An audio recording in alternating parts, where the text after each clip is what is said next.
개장 전 성공 전략입니다. 한 주 시작하는 그러나 6월을 마무리하는 주간의 전략 챙겨보겠습니다. 메리츠증권 도곡지점의 김경준 부장 모셨습니다. 어서 오세요. 네, 안녕하세요. 안녕하십니까. 또 새로운 월요일인데 이번 주도 뭐 여러 가지 일정 이벤트 등을 놓고 경계감을 좀 보일 것 같고요. 뉴욕에서 엔비디아 등의 반도체가 흔들리니까 이제 반도체 의존도가 좀 높은 국내 장세 조금 걱정이 됩니다. 지수 전략 어떻게 짜세요? 지금 일단 반도체 같은 경우에는 26일 이제 마이크론 실적 발표 앞두고 있고 27일에는 뭐 바이든 대통령하고 이제 뭐 TV 토론회, 첫 토론회가 열리죠. 네. 그래서 일단은 그런 것들을 한번 쉬어가면서 나중에 이제 한번 전략을 재수정을 해보자 이런 쪽인데 실상 지수 같은 경우에는 지난주에 2주 연속으로다가 주간 단위로 저점과 고점을 전부 다 높여놨거든요. 그런데 저희가 저도 금요일에는 힘들었었는데 네. 왜 힘들었냐 하면 하락 비율 자체가 하락 종목수의 비율이 66%나 돼가지고 굉장히 많았죠. 그런데 외국인은 실상으로는 한 1조 원 정도를 또 매수를 했어요. 코스피를. 그런데 어디에 매수를 했느냐, 왜 매수를 했느냐를 들여다봐야 될 때 네. 우리나라의 이제 EPS 증가율 추이가 뭐 미국이라든지 유럽이라든지 이런 쪽 대비해가지고 하단에 위치하지만 그것의 성장률 또는 성장의 기울기가 지금 가파르게 고개를 들고 있거든요. 네. 그런데 초점을 맞춰가지고 외국인만 지금 그 지수를 올해 들어가지고 지속적으로 매수하고 있는 거죠. 그런데 그 외국인 매수가 왜 이어지고 있는지 영업이익률의 코스피, 코스닥을 비교해보면 이미 그 코스피 같은 경우에는 22년도에 그 순매수 그 규모를 넘어섰는데 그게 영업이익 기준으로다가 300조를 넘어섰기 때문에 네. 그런데 코스닥 같은 경우에는 그 하단에 전혀 못 미치고 있어요. 그래서 결국은 이익이 있는 쪽에 외국인 매수가 이어지고 있다. 그리고 그 외국인 매수가 지금 지난 금요일에도 수출 데이터가 딱 나오자마자 뭐 음식료라든지 변압기라든지 뭐 화장품 이쪽으로 팡 터졌었죠. 네. 그런 걸 봐가지고는 제 생각에는 지금의 장은 비패장이다 이렇게 표현을 하고 싶고 외국인은 지금 수익을 많이 좋은 종목으로 챙겨 먹고 있죠. 그랬다가 배가 부르면 조금 쉴 수도 있잖아요. 저희가 배가 부를 때 잠시 쉬다가 언제 또 한번 다시 뭘 먹어볼까 두리번 거리는데 그때 어디에 집중하느냐. 저 같은 경우에는 아까 전에 먹었던 것 중에 제일 맛있는 거를 다시 한번 찾거든요. 또는 디저트를 찾든지. 그랬을 경우에 외국인은 다시 전력기기라든지 뭐 그 음식료 또는 화장품 이쪽을 집중했습니다.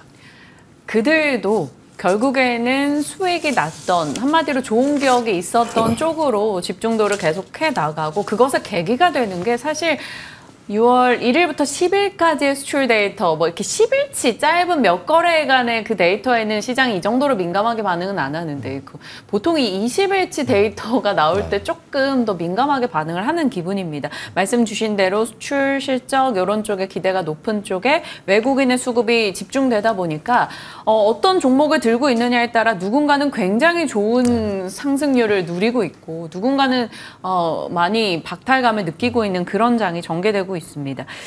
대표적으로 최근 들어 조금 박탈감을 느끼는 섹터, 뭐 반도체 쪽도 들어갈 수 있을 것 같아요. 막 반도체 종목 들고 있으신 분들이 고생을 하고 있다 이런 얘기들을 많이 하고 계시는데 그 반도체에 대한 짧은 코멘트 좀 부탁드릴게요. 저 같은 경우에는 지금의 장 같은 경우에 뭐 HBM이라든지 저는 삼성전자가 레거시 쪽으로 해서 올라간다라는 쪽에는 아직은 동의를 못하고 있거든요. 보통은 이제 삼성전자가 레거시 쪽이 올라가면서 개별 종목들이 조금 쉬어간다라는 논리를 전개하기도 하는데 저 같은 경우에는 그쪽보다는 SK하이닉스 쪽을 주축으로 두고 그 이제 밸류체인이라든지 HBM 쪽이라든지 그리고 그 중에서도 하반기 때부터 해가지고 턴어라운드가 되는 종목들 그 위주로 압축을 한다라고 하면 뭐 보다 나은 성과가 나올 것 같다. 이 반도체 역시 메인 DC이지만 잠시 이제 쉬어가는 구간일 뿐이다. 대신 삼성전자라든지 그 밸류체인 쪽은 다소 이제 다시 확인을 하고 들어가야 되는 거지. 그 다음번 부패 입장을 했을 때 그 먹을까 말까 하는 거지 지금 당장에 손을 대시는 거는 조금 저는 권해드리진 않아요. 아직까지는 그러면은 기존에도 이제 SK하이닉스 등에 좀 더 주력해서 말씀을 주셨었는데 그 의견을 더 유지하시는 걸로. 알겠습니다. 자, 전력기기 그리고 방위산업 이쪽에 대해서 좀 살펴보겠습니다. 전력기기 쪽은 정말 저희가 뭐 이렇게 말하기도 그럴 만큼 너무나 좋은 시세를 중간중간 쉬었다 또 가고 쉬었다 또 가고 딱 시장이 원하는 그런 종목이 되어 있습니다. 이상형에 가까운 종목이요. 전력기기에 대한 대응 전략 좀 주시고 방위산업도 같이 잡아주세요. 지금 단가, 수주, 잔고, 실적 이런 게 다 올라가는 쪽이 전력기기거든요. 그에 따라 가지고 데이터, 아까 전에 말씀해 주셨던 수출 데이터가 빵 뜨자마자 뭔가 압축된 주도주 위주로 쏠림이 일어났는데 그게 외국인 발로 인해 가지고 뭐 현대일렉이라든지 뭐 LS 일렉트릭 그 다음에 뭐 효성중공업 이런 네. 것들이 있는데 여기에서도 이제 차이가 나는 게 HD 현대일렉이라든지 재룡전기 같은 경우에는 기존에도 추세가 안 꺾였었어요.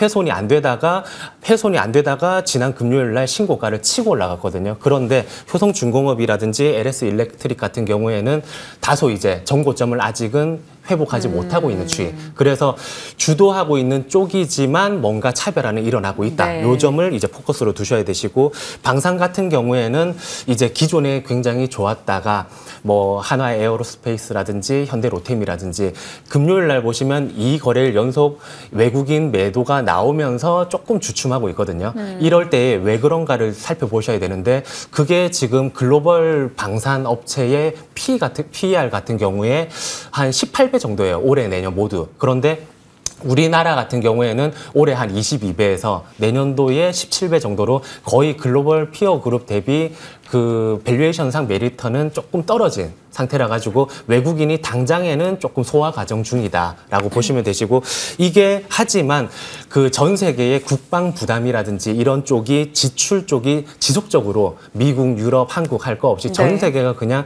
계속 신고가를 치고 있기 때문에 중장기적으로는 여전히 괜찮다라고 말씀드릴 수 있습니다.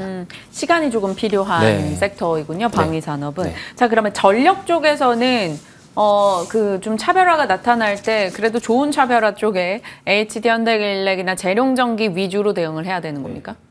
그런데 지금은 이제 많이 올라갔기 때문에 그걸 따라잡기보다는 시장의 흐름 자체가 주도 섹터 내에서도 주도주가 이런 수급과 그리고 쏠림이 그 차별화를 나타내는구나. 향후에도 이게 이어지겠구나. 다 같이 가더라도 결국은 우리의 실시간 대응 자체는 약간 정고점을 돌파하는 거라든지 아니면 그 이전 추세가 안 깨진 종목 위주로 압축을 해야 되겠구나를 전략적으로 생각해 볼 수 있습니다. 그러니까 지금 막 급등에 이제 올라타기보다는 네. 다음번에 접근할 때 네. 그런 걸 참고해서 보자라는 것이고 보유자라면 일단 당연 보유 의견을 네, 주시는 네. 거고요. 방위산업 쪽은 앞서 말씀 주신 내용들 체크하시고요. 전력 쪽에 대해서 좀 더 디테일하게 여쭤봤습니다.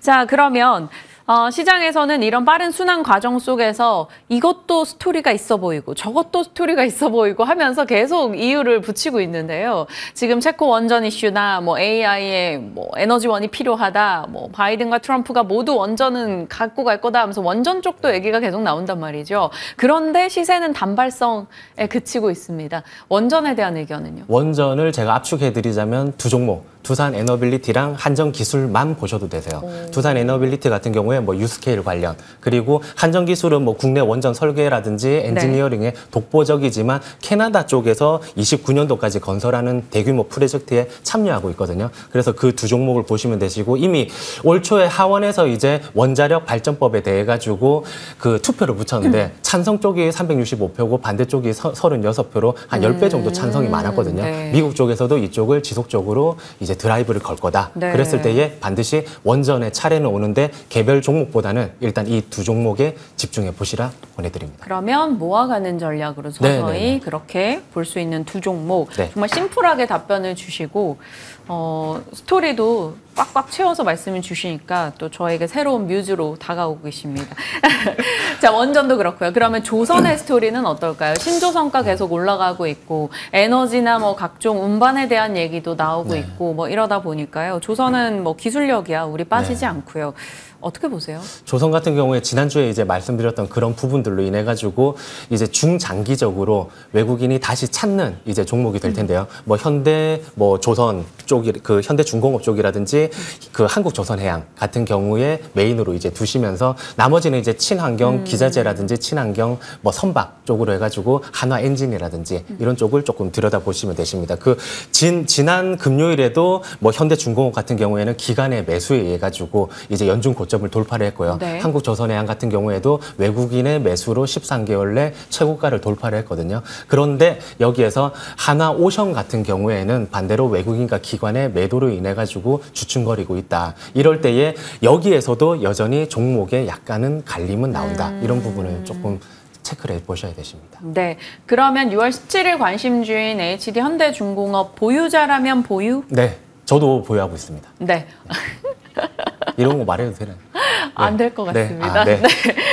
아, 네. 네, 이렇게 조선주에 대한 얘기 살펴봤고요. 자, 화장품으로 가보겠습니다. 무적의 K-뷰티 논리.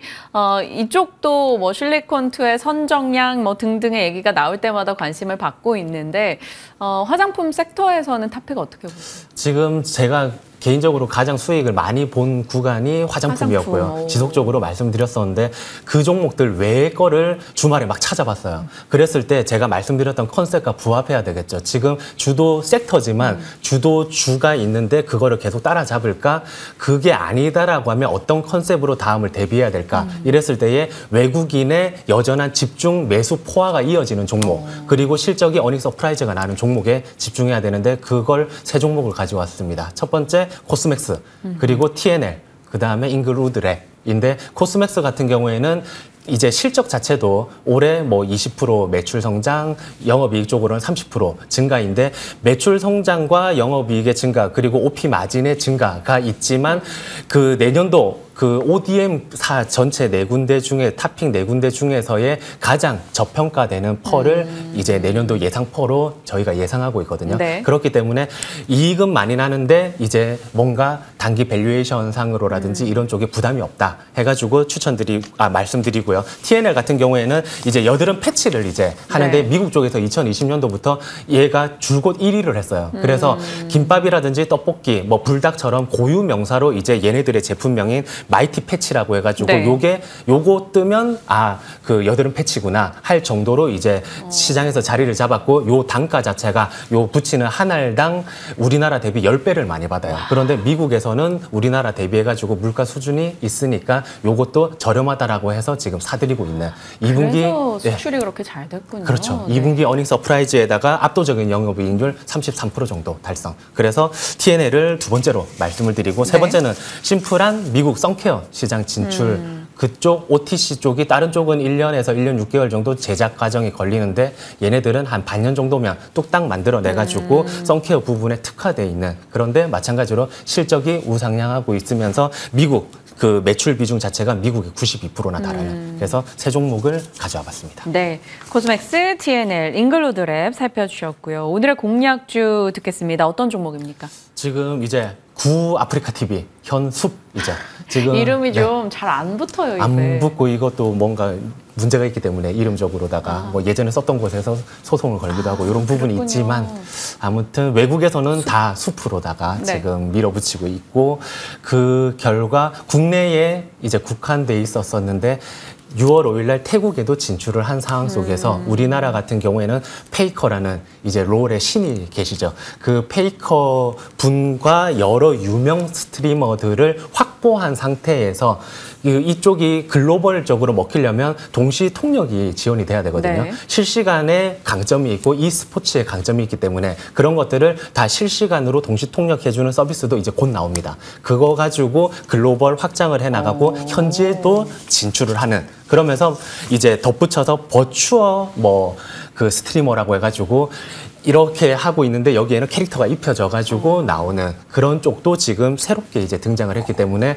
얘도 저희가 항상 국내에 머무르는 거 아닌가 했던 부분이 글로벌로 확장이 확장되는군요. 가능하고 새로운 이제 것들이 나오면서 실적이 알게 모르게 그 서프라이즈를 달성하고 있습니다. 그러면서 이게 그 2분기 마찬가지로 플랫폼 쪽뿐만이 아니라 광고 쪽도 항상 의문스러웠던 게 광고 매출은 나올까였는데 광고 쪽 또 어닝 서프라이즈가 나오면서 2분기 때 이제 매출과 영업이익이 20% 30% 증가합니다. 그래서 그 고성장과 글로벌 확장, 그다음에 저평가. 그 ROE는 30이 넘는데 퍼는 11 이 정도이기 때문에 그래서 제가 매수가 10만 8천 원에서 12만 원, 그리고 목표가 16만 원, 그리고 손절가 10만 원 제시드립니다. 최근 들어 한 번씩 이제 특징주로 이름을 올리게 되더라고요. 그래서 보니까 기관 수급이 좀 강하게 유입되고 있기도 하네요. 숲 자세하게 살펴주셨어요.